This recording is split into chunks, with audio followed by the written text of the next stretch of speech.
Good evening, everyone. Welcome back to PyroFalkon's Let's Play Extravaganza, where I'm making my second rare webcam appearance. Now, in my first special video, I named my 10 favorite plots of video games, and it was a big hit for you guys and my skills for video editing. I really enjoyed making it, so I asked you guys what other special videos you wanted me to make. And the most intriguing request I got was from a viewer called The Fuzz, who asked me to list my 10 favorite games of all time. Now, when I first read that, I thought it would be incredibly difficult, but compiling the list was actually really easy. I simply asked myself one question. Assuming I have enough free time, what game do I want to play right now? What game do I not need to be in a special mood for? A game that's so ingrained into my nostalgia and memories that I can't forget it, and I always desire to play it, even if it's been years since I last touched it. So all 10 of these games mean something to me. All 10 represent the epitome of my favorite hobby. And who knows, maybe you'll see some of them, though not all of them, on this channel someday if they're not already on there. So let's get to the list.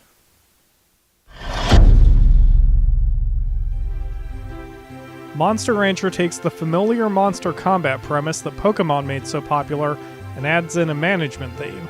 As you'll see in this video as we go along, management seems to be among my favorite concepts in games. I always found it a misnomer to call the player a trainer in Pokemon, since there was very little training you did other than beating the crap out of opposing monsters. Monster Rancher corrects this by tasking you with actual training for your monsters. You set his training regimen and diet each week with the long-term goal of making him a champion. With permanent death and monster breeding, age is a factor in a monster's growth, which commits you to be vigilant of your monster's entire career. Monster Rancher 4 also adds in the ability to train 5 monsters at once, and juggling their careers, since you can only enter one tournament at a time, tests your managerial skills. Monster Rancher 4 tacks on a weak story that is poorly told through dialogue and static artwork, but the story isn't the point. At best, it merely serves as a guide to help push you in the correct direction to become stronger, and there is never a time limit. You can ignore the oncoming war between monsters and humans to run a dozen tournaments first if you really want to. The focus is on you and your monsters. Even better, Monster Rancher's monster creation gimmick is a winner. The game pulls data off any CD or DVD you happen to have to create a monster, and some truly unique monsters can't be acquired any other way. This means your entire music, movie, and game collection is a veritable zoo of new talent to recruit, resulting in a lot of replayability.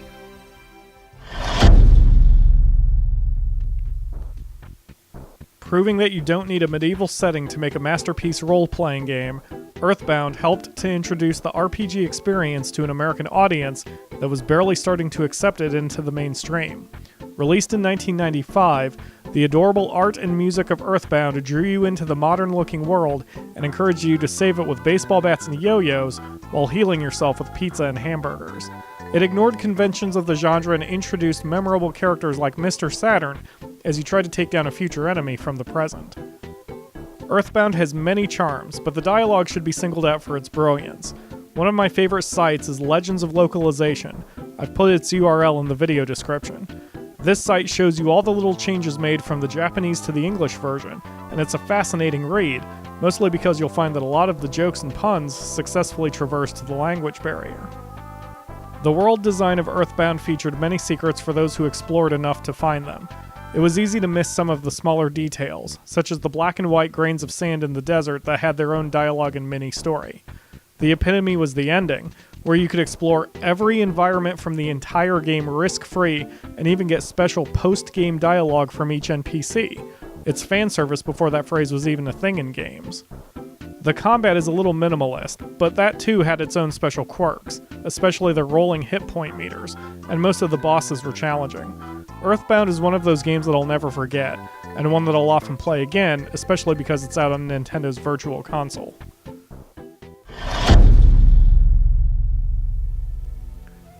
Romance of the Three Kingdoms was the first true strategy game I played well. At the time I first touched the series in 2002, I didn't really have the mental agility to deal with grand tactical decisions, with my experience being limited to real-time strategy at best. What sets the Romance series above and beyond for me are the role-playing elements introduced in Romance 7 and perfected in Romance 8. You play as an officer during the Three Kingdoms era of Chinese history, with the overarching goal of uniting the country through war. However, as a piddly officer, you don't really have much say in what happens to your clan. You're under the thumbs of the prefects, warlords, and liege who stand above you. However, you'll get promoted through your deeds in battle, and you can eventually win the throne to take the country in your own direction. This is especially important, given that the artificial intelligence often can't see the big picture of the campaign. Romance 10 is a better game than Romance 8. It expands on this RPG formula and adds in debates and other non-violent solutions to diplomatic conflicts. Plus, it's essentially open world. You are free to just run around the country while observing everything and ignoring orders if you're so inclined. However, Romance 8 has multiplayer, which Romance 10 does not, and some of my best gaming memories come from allying with my friend Yoshi as we worked together to manipulate the leaders into uniting the country. It's even better when we roleplayed the power hierarchy, giving each other orders and rewards that the poor bastard AI didn't get from us. Even though more modern strategy games exist with larger scopes or better balance, Yoshi and I still play Romance 8 when we get together, and occasionally I'll dust off Romance 10 and complete a campaign between other projects. Pillaging the food of neighboring provinces weeks before crushing them with 100,000 soldiers has never felt so good.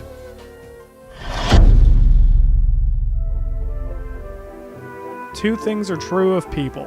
We love to create, and we love to destroy. The Sims series allows us to scratch both itches at the same time as we create and manage virtual dollhouses, helping Sims live their lives or bringing the wrath of God down upon them for no other reason than our amusement. The variety of playstyles is the greatest strength of the series. Your Sims can be good or evil, kind or selfish, family-oriented or bachelors for life. There is no bad way to play, and any specific combination of personalities living under the same roof create replayability and new experiences. That's unfortunately the same theory behind why reality television is a great success among the masses, but I digress. I tend to play The Sims as it was meant to be played. I try to improve their lives while fulfilling their goals. When there are achievements to chase or challenges to complete, I try to make sure it's also what my Sims want to do. I'm not sure whether that puts my playstyle in the minority, but I always have a blast watching their little lives evolve under my watch. I'm not happy with how Electronic Arts milks the franchise or revisits the same themes, but EA's business strategy doesn't remove the fact that The Sims is still fun to play. I'm such a fan that I wrote free text guides on GameFAQs.com, which eventually spun off into my now decade-long career with IGN Entertainment. When I want to relax with a game, I tend to play The Sims, since it's no longer a real challenge for me, but it's interactive and unpredictable enough that it's always fun watching my Sims grow.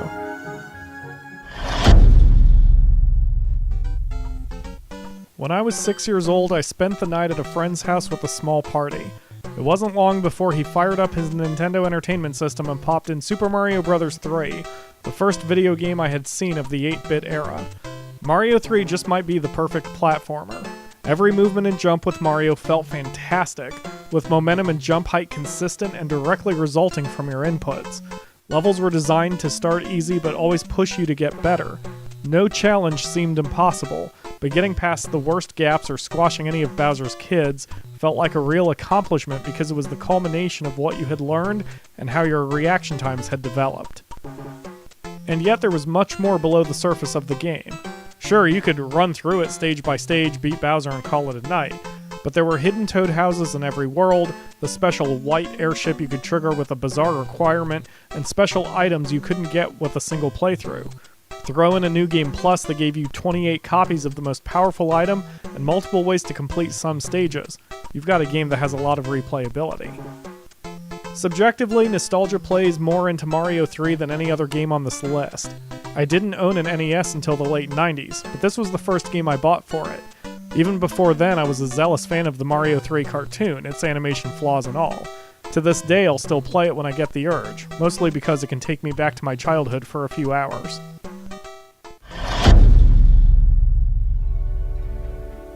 Final Fantasy Tactics was one of my favorite games before I ever comprehended what a tactical RPG even was. With a score of classes and nearly infinite combinations of them, Tactics was my first foray into truly strategic gaming that wasn't above my head. Released in 1998, up until then I hadn't really played games that required much thought or planning. What existed at the time I either didn't like or I just ignored it because the premise didn't interest me. With tactics, I realized that video gaming could be a thinking man's hobby, and a new world was opened up to me. My friends and I would pore over the strategy guide and work out ideas and tactical combinations in our heads or on paper before trying them in a game. One of my favorite memories from my childhood is when Zane McFate spent a night at my house, and just as we were about to call it a night after playing separate tactics sessions on different TVs, he asked, "What if we do this strategy instead?" We looked at the strategy guide, worked it out, and stayed up another 4 hours. I was late to the party when Final Fantasy Tactics Advance came out, but it built on the original's rules to create a unique experience. Adding laws to the game which made it illegal to use certain moves in certain matches, it forced you to create a balanced team and be flexible whenever you encountered a new battle. With dispatch missions that sent team members out on their own, a small puzzle element was introduced and showed that your team existed for more than just cutting monsters into tiny pieces. Final Fantasy Tactics A2 for the Nintendo DS built further on it, and I had the pleasure of writing the IGN Entertainment strategy guide for it in 2008. I always take particular pleasure in managing my team of warriors and overcoming challenges with strategy, rather than just mashing an attack button.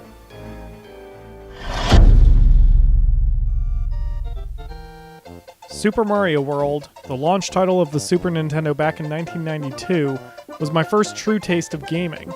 The Super NES was the first console I ever owned, not counting handhelds, and Super Mario World was the first game I ever beat legitimately. With tons of secrets and an incredible challenge in the secret stages, there was always more to discover. As with Super Mario 3, every stage's location was memorable, and they were just different enough that each one was a surprise the first time you approached it. The levels were very well designed, as the early stages taught you the basics of movement and controls, while later levels tested your speed and skills. Multiplayer was pretty awesome too. I didn't have many friends who played Super Mario World with me, and I did the rather sad thing of controlling both Mario and Luigi myself. But at least I could cover more ground that way, which was a cool feature too. Mario and Luigi could be on opposite ends of the world at the same time, unlocking secrets along separate paths while still supporting each other by exchanging lives. Most platformers at the time couldn't deal with different players in different stages, let alone the ability to help each other. Although Super Mario World is a rather short game in the grand scheme of the industry, I find its length a pro rather than a con. It was the perfect length. The stages didn't feel redundant because they stopped just before they started feeling repetitive or soulless. Replays now are pure nostalgia, but Super Mario World is the epitome of gaming. It's fun, pure and simple.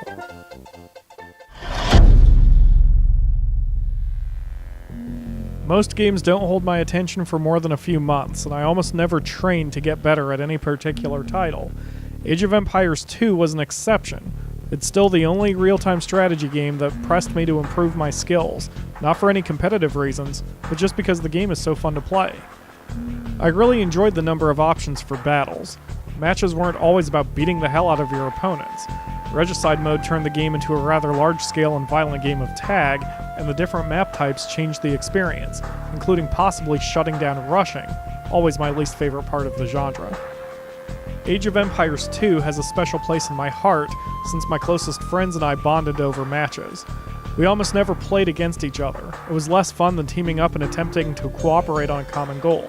My friends and I would reserve entire nights to play a half-dozen matches in different ways to kill our weekend, and it took nothing more than a sweet tactical maneuver to make us happy. Given that I'm still playing the game with them after all these years, and further that I'm still enjoying it, learning about it and developing new strategies, it's not just nostalgia talking. It helps that Age of Empires 2 matches are quick, but always in a vacuum. There are no levels to be gained or gameplay elements to unlock as there are in more modern games. It allows me to pick up and play a match or two when my schedule allows.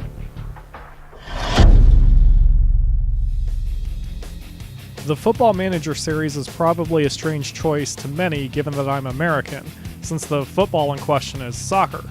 It's a game that is rather painful for others to watch, hence why I've not done a Let's Play of it, since you'd pretty much be looking at spreadsheets for hours on end.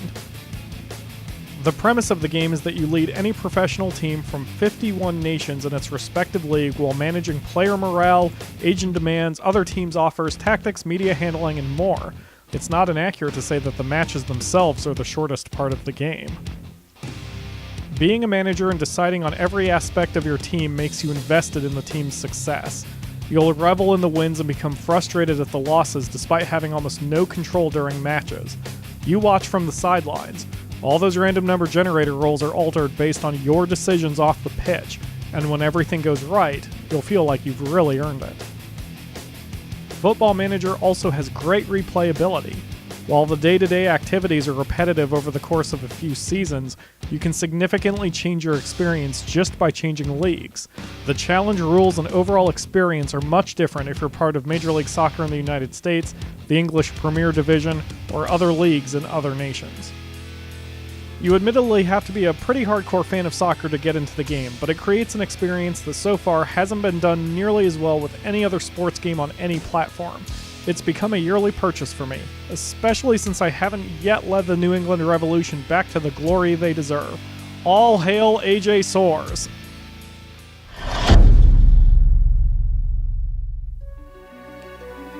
Regular viewers of the channel already know what the number one entry on this list is.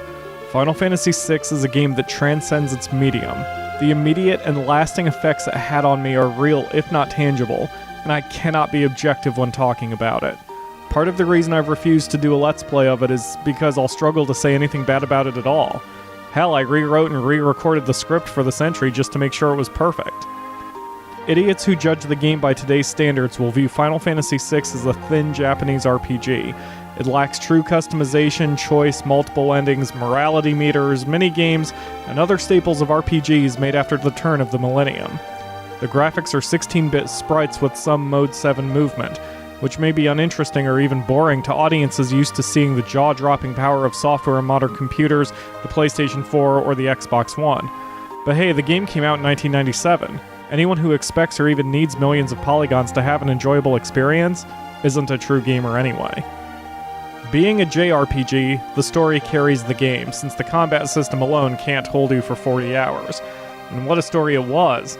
It eschews a lot of the tropes that had been attached to RPGs, such as replacing a generic medieval world with steampunk fantasy with multiple countries and complex political relationships.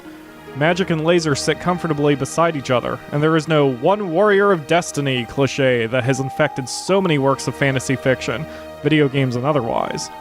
Each protagonist has their own reasons for hating the evil empire at first, but things get personal when Kefka emerges as the ultimate antagonist.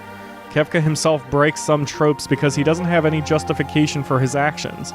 This isn't some morally ambiguous lost soul who has simply turned to the dark side out of necessity. He's a lunatic that is overcome by madness and bloodlust in his quest to become a god just because he wants dominion over everyone. Yet he's got just enough personality and bizarre charm that he's a full, three-dimensional character despite wishing the complete destruction of everything.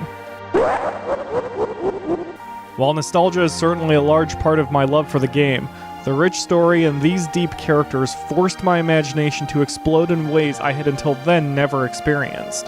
The more I knew about the world, the in-game political situation, and the characters' stories, the more I wanted to know about it all. And what the game didn't give me, I supplied myself. Struck with wanting to know more, I wrote a fanfiction of the game in 8th grade.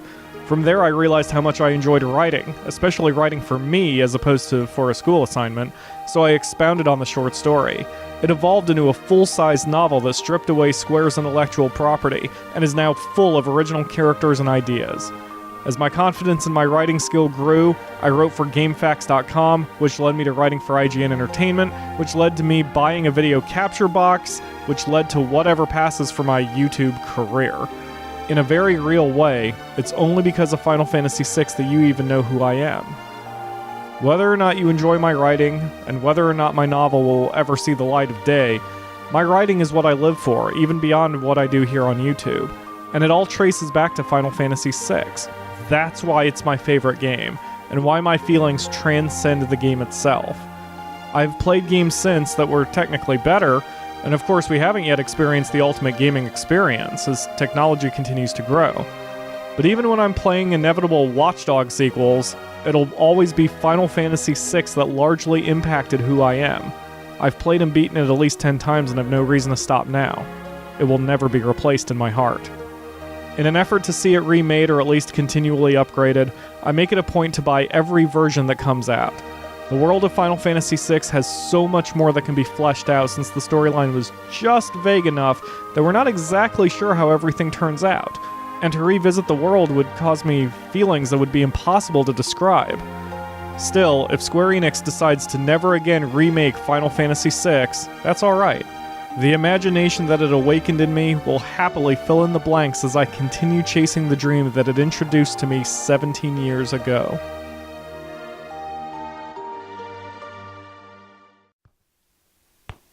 So that's the list. Those are my 10 favorite video games of all time, and they're like comfort food to me.